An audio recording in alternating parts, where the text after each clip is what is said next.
ಟೆಕ್ನಾಲಜಿಯ ಮೂಲಕ ಜಗತ್ತಿನ ವೇಗವನ್ನು ಬದಲಿಸಿದವರು ಸುಂದರ್ ಪಿಚಾಯ್.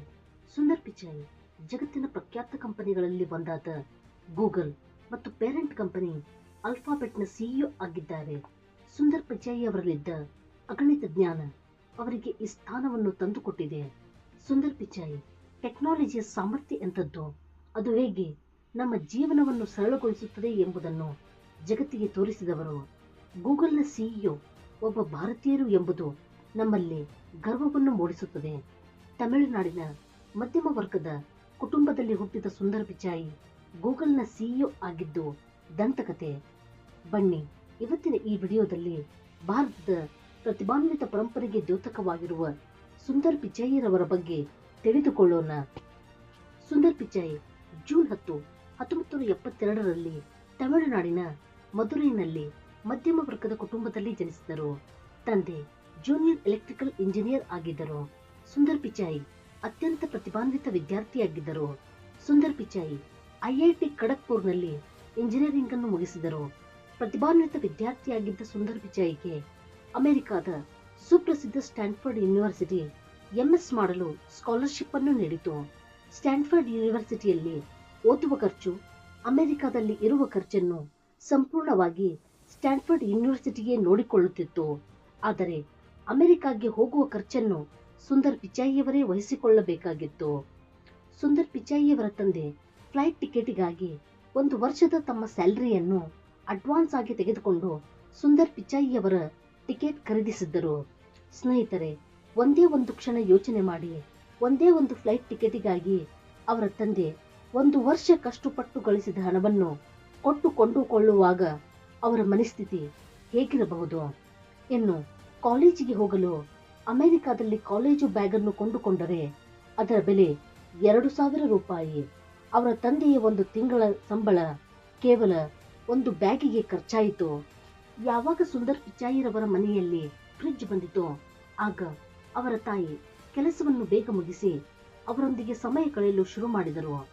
ಆಗ ಸುಂದರ್ ಪಿಚಾಯ್ ಟೆಕ್ನಾಲಜಿಯಿಂದ ಅದೆಷ್ಟು ಸಮಯ ಉಳಿಯುತ್ತದೆ, ಕೆಲಸ ಅದೆಷ್ಟು ಸರಳವಾಗುತ್ತದೆ ಎಂಬುದನ್ನು ಮನವರಿಕೆ ಮಾಡಿಕೊಂಡರು.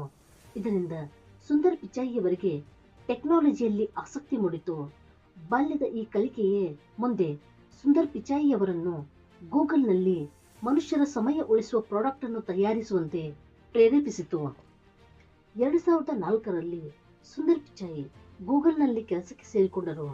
ಸುಂದರ್ ಪಿಚಾಯ್ಯವರಿಗಿದ್ದ ಅಗಾಧ ಜ್ಞಾನ, ಕೆಲಸದ ಪ್ರತಿ ಇದ್ದ ಅಗಾಧ ಆಸಕ್ತಿ, ಅವರಲ್ಲಿದ್ದ ಇನೋವೇಟಿವ್ ಐಡಿಯಾಗಳಿಂದ ಸುಂದರ್ ಪಿಚಾಯ್ ಗೂಗಲ್ನಲ್ಲಿ ಹಂತ ಹಂತವಾಗಿ ಬೆಳೆದರು.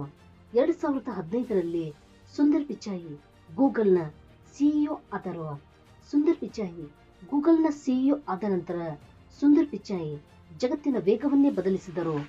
ಅವರು ಟೆಕ್ನಾಲಜಿ ಕ್ಷೇತ್ರದಲ್ಲಿ ಮಾಡಿದ ಕ್ರಾಂತಿ ಇಂದು ನಮ್ಮ ಬದುಕನ್ನು ನಿಯಂತ್ರಿಸುತ್ತಿದೆ. ಒಂದು ಸಾರಿ ಸುಂದರ್ ಪಿಚಾಯ್ ಮತ್ತು ಅವರ ಹೆಂಡತಿ ಅಮೆರಿಕಾದ ಸಿಲಿಕಾನ್ ವ್ಯಾಲಿಯಲ್ಲಿ ಒಬ್ಬ ಸ್ನೇಹಿತರ ಮನೆಗೆ ಪಾರ್ಟಿಗೆ ಹೋಗುವವರಿದ್ದರು. ರಾತ್ರಿ 8 ಗಂಟೆಗೆ ಪಾರ್ಟಿ ಇತ್ತು. ಸುಂದರ್ ಪಿಚಾಯ್ ತಾವು ಆಫೀಸಿಂದ ನೇರವಾಗಿ ಪಾರ್ಟಿಗೆ ಬರುತ್ತೇನೆ ಎಂದು ಹೇಳಿ ಮತ್ತು ಅವರ ಹೆಂಡತಿಗೆ ಮನೆಯಿಂದ ಪಾರ್ಟಿಗೆ ಹೋಗುವಂತೆ ಹೇಳಿದರು. ಸುಂದರ್ ಪಿಚಾಯ್ ಹೇಳಿದಂತೆ ಅವರ ಹೆಂಡತಿ ಸರಿಯಾಗಿ 8 ಗಂಟೆಗೆ ಪಾರ್ಟಿಗೆ ಹೋದರು. ಸುಂದರ್ ಪಿಚಾಯ್ ಕೂಡ ಆಫೀಸ್ ಮುಗಿದ ತಕ್ಷಣ ಪಾರ್ಟಿಗೆ ಹೊರಟರು. ಹೋಗುವಾಗ ದಾರಿಯನ್ನು ತಪ್ಪಿಸಿಕೊಂಡರು.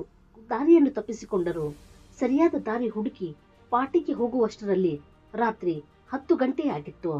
ಅಷ್ಟರಲ್ಲಿ ಪಾರ್ಟಿ ಮುಗಿದು ಹೋಗಿತ್ತು. ಸುಂದರ್ ಪಿಚಾಯ್ಯವರ ಹೆಂಡತಿ ಕೂಡ ಪಾರ್ಟಿ ಮುಗಿಸಿ ಸುಂದರ್ ಪಿಚಾಯ್ಯವರನ್ನು ಕಾದು ಮನೆಗೆ ಹೋಗಿದ್ದರು. ಆಗ ಸುಂದರ್ ಪಿಚಾಯ್ಯವರಿಗೆ ಪಾರ್ಟಿ ಮುಗಿದಿದ್ದ ಕಾರಣ ಸ್ವಲ್ಪ ಬೇಜಾರಾಯಿತು. ಸುಂದರ್ ಪಿಚಾಯ್ ಮನೆಗೆ ಹೋದ ನಂತರ ಅವರ ಹೆಂಡತಿ ಪಾರ್ಟಿಗೆ ಯಾಕೆ ತಡವಾಗಿ ಬಂದಿರಿ ಎಂದು ಬೈಯುತ್ತಾರೆ.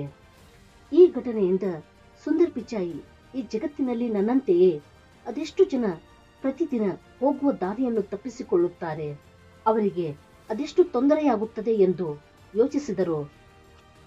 ಮರುದಿನ ಸುಂದರ್ ಪಿಚಾಯ್ ಆಫೀಸಿಗೆ ಹೋಗಿ ತಮ್ಮ ಟೀಮನ್ನು ಕರೆದು ಗೂಗಲ್ನ ಮೂಲಕ ಜನ ದಾರಿ ತಪ್ಪಿಸಿಕೊಳ್ಳದೆ ಸರಿಯಾದ ಜಾಗಕ್ಕೆ ಹೋಗಲು ದಾರಿ ತೋರಿಸುವ ಮ್ಯಾಪ್ ಅನ್ನು ತಯಾರಿಸುವ ಒಂದು ಪ್ರಾಜೆಕ್ಟ್ ಅನ್ನು ನೀಡುತ್ತಾರೆ.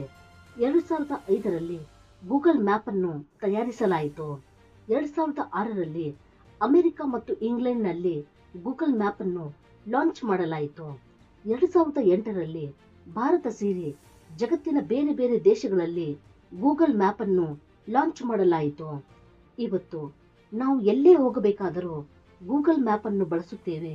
ಗೂಗಲ್ ಮ್ಯಾಪ್ ನಿಮ್ಮ ಇಡೀ ಜಗತ್ತಿನ ಜನರ ಪ್ರಯಾಣದ ಪಯಣವನ್ನು ಸರಳವಾಗಿಸಿದೆ. ಸುಂದರ್ ಪಿಚಾಯಿಯವರ ಈ ಆವಿಷ್ಕಾರ ಜಗತ್ತಿಗೆ ಮಾರ್ಗಸೂಚಕ ಡಿಕ್ಷನರಿಯಂತೆ ಕೆಲಸ ಮಾಡುತ್ತಿದೆ. ರವಿವಾರ ರಜೆಯ ದಿನ ಸುಂದರ್ ಪಿಚಾಯಿ ತಮ್ಮ ಮಗಳೊಂದಿಗೆ ಕಾಲ ಕಳೆಯುತ್ತಿರುವಾಗ ಸುಂದರ್ ಪಿಚಾಯಿಯವರ ಮಗಳು ಒಂದು ಹೂವನ್ನು ತೋರಿಸಿ ಇದರ ಹೆಸರೇನು ಎಂದು ಕೇಳುತ್ತಾಳೆ. ಸುಂದರ್ ಪಿಚಾಯಿ ನನಗೆ ಗೊತ್ತಿಲ್ಲ ಎಂದು ಉತ್ತರಿಸುತ್ತಾರೆ. ಸುಂದರ್ ಪಿಚಾಯಿಯವರ ಮಗಳು ಮತ್ತೊಂದು ಹೂವನ್ನು ತೋರಿಸಿ ಮತ್ತೆ ಹೆಸರನ್ನು ಕೇಳುತ್ತಾಳೆ. ಮತ್ತೆ ಸುಂದರ್ ಪಿಚಾಯಿ ನನಗೆ ಗೊತ್ತಿಲ್ಲ ಎಂದು ಹೇಳುತ್ತಾರೆ. ಸುಂದರ್ ಪಿಚಾಯಿ ಇಷ್ಟು ಓದಿದ ನನಗೆ ಈ ಹೂವಿನ ಹೆಸರು ಗೊತ್ತಿಲ್ಲ, ಇನ್ನು ಓದು ಬರಹ ಬಾರದ ಸಾಮಾನ್ಯ ಜನರ ಕಥೆ ಏನು ಎಂದು ಯೋಚಿಸುತ್ತಾರೆ.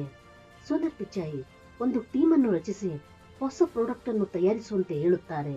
ಆ ಪ್ರಾಡಕ್ಟ್ ಏನೆಂದರೆ ಒಂದು ಸ್ಕ್ಯಾನ್ ಮಾಡುವುದರಿಂದ ಆ ವಸ್ತುವಿನ ಬಗ್ಗೆ ಎಲ್ಲಾ ಮಾಹಿತಿ ಸಿಗುವ ಹಾಗೆ ರಚಿಸುವ ಪ್ರಾಜೆಕ್ಟ್ ಅನ್ನು ನೀಡುತ್ತಾರೆ. ಆಗ ಗೂಗಲ್ ಕಂಪನಿ ಗೂಗಲ್ ಲೆನ್ಸ್ ಅನ್ನು ತಯಾರಿಸುತ್ತದೆ. ಗೂಗಲ್ ಲೆನ್ಸ್ ಅದೆಷ್ಟು ಸಫಲವಾಗಿದೆ ಎಂದರೆ ಎಲ್ಲೇ ಹೋಗಲಿ, ಶಾಪಿಂಗ್ಗೆ ಹೋಗಲಿ, ಟೂರ್ಗೆ ಹೋಗಲಿ, ಹೋಟೆಲ್ಗೆ ಹೋಗಲಿ, ಎಲ್ಲಿ ಬೇಕಾದರೂ ಹೋಗಲಿ, ಕೇವಲ ಒಂದೇ ಒಂದು ಫೋಟೋ ತೆಗೆದು ಸ್ಕ್ಯಾನ್ ಮಾಡಿದರೆ ಸಾಕು, ಎಲ್ಲಿ ಏನು ಎಷ್ಟು ಬೆಲೆಗೆ ಸಿಗುತ್ತದೆ ಅದಕ್ಕೆ ಸಂಬಂಧಿಸಿದ ಎಲ್ಲಾ ಇನ್ಫಾರ್ಮೇಶನ್ ಅನ್ನು ಕ್ಷಣಾರ್ಧದಲ್ಲಿ ಒದಗಿಸುತ್ತದೆ. ಗೂಗಲ್ ಲೆನ್ಸ್ ಸುಂದರ್ ಪಿಚಾಯಿ ಜಗತ್ತಿಗೆ ನೀಡಿದ ಬಹುದೊಡ್ಡ ಕೊಡುಗೆ. ಸುಂದರ್ ಪಿಚಾಯಿ ಹಾರ್ಡ್ ಡಿಸ್ಕ್ ಅಲ್ಲಿ ಒಂದು ಡಾಕ್ಯುಮೆಂಟ್ ಹುಡುಕುತ್ತಿದ್ದರು. ಆ ಡಾಕ್ಯುಮೆಂಟ್ ಅವರಿಗೆ ಸಿಗಲು 15 ನಿಮಿಷವಾಯಿತು. ಸುಂದರ್ ಪಿಚಾಯಿಯವರಿಗೆ ಇದೊಂದು ರೀತಿ ಕಿರಿಕಿರಿ ಎನಿಸಿತು. ಮೊದಲೆಲ್ಲ ಗೂಗಲ್ನಲ್ಲಿ ಏನೇ ಸರ್ಚ್ ಮಾಡಿದರೂ 1 ನಿಮಿಷ ಟೈಮ್ ತೆಗೆದುಕೊಳ್ಳುತ್ತಿತ್ತು. ಇದರಿಂದ ಸಮಯವೂ ಹಾಳಾಗುತ್ತಿತ್ತು. ಅದೆಷ್ಟೋ ಜನರಿಗೆ ಕಿರಿಕಿರಿ ಆಗುತ್ತಿತ್ತು. ಸರ್ಚ್ನಲ್ಲಿರುವ ಈ ಸಮಸ್ಯೆಯನ್ನು ಬಗೆಹರಿಸಲು ಸುಂದರ್ ಪಿಚಾಯಿ ಮುಂದಾದರು. ಅಕ್ಷರಗಳನ್ನು ಟೈಪ್ ಮಾಡಿ ಮುಗಿಸುವಷ್ಟರಲ್ಲಿಯೇ ಸರ್ಚ್ ಮಾಡಿದ ಇನ್ಫಾರ್ಮೇಶನ್ ಬಂದು ಬಿಡಬೇಕು. ಹಾಗೆ ಗೂಗಲ್ ಸರ್ಚ್ ಅನ್ನು ಅಭಿವೃದ್ಧಿಪಡಿಸಲು ಸುಂದರ್ ಪಿಚಾಯಿ ನಿರ್ಧರಿಸಿದರು. ಅದಕ್ಕಾಗಿಯೇ ಹೊಸ ಟೀಮ್ ಅನ್ನು ರೆಡಿ ಮಾಡಿದರು. ಅದಕ್ಕಾಗಿ ನಿರಂತರವಾಗಿ ಶ್ರಮಿಸಿದರು.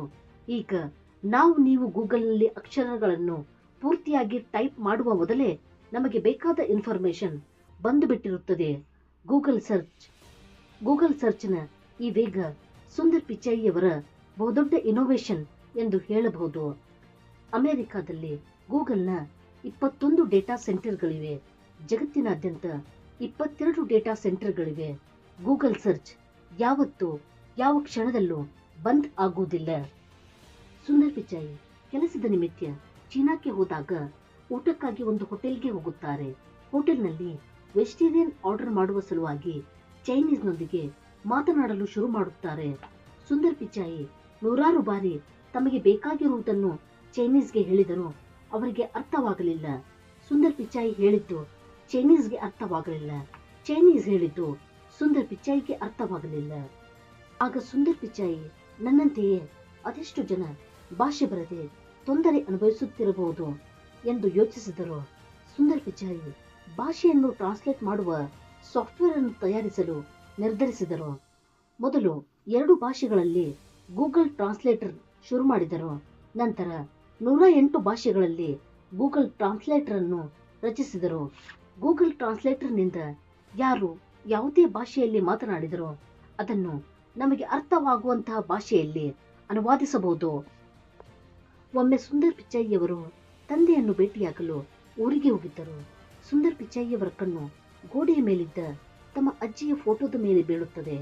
ಬ್ಲ್ಯಾಕ್ ಅಂಡ್ ವೈಟ್ ಫೋಟೋಗೆ ಸುಂದರ್ ಪಿಚಾಯಿಯವರ ತಂದೆ ಕ್ರೇಯಾನ್ನಿಂದ ಬಣ್ಣವನ್ನು ತುಂಬಿದ್ದರು. ಸುಂದರ್ ಪಿಚಾಯಿಯವರು ಹೀಗೇಕೆ ಬಣ್ಣವನ್ನು ತುಂಬಿದ್ದೀರಿ ಎಂದು ಪ್ರಶ್ನಿಸುತ್ತಾರೆ. ಆಗ ಅವರ ತಂದೆ ನನ್ನ ತಾಯಿಯ ಫೋಟೋಗೆ ಜೀವ ತುಂಬಿದ್ದೇನೆ ಎಂದು ಉತ್ತರಿಸುತ್ತಾರೆ.